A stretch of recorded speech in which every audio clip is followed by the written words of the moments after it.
মাদ্রাসার পরিচালক আল্লাহ রাব্বুল ইজ্জতুল জালালের দরবারে অসংখ্য অগণিত শুকর ও সুজুদ যে মহান পরওয়ারদিগারে আলম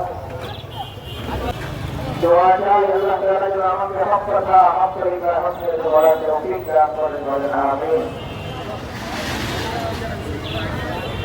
কোন বান্দা কোন আদমের সন্তান ইসলাম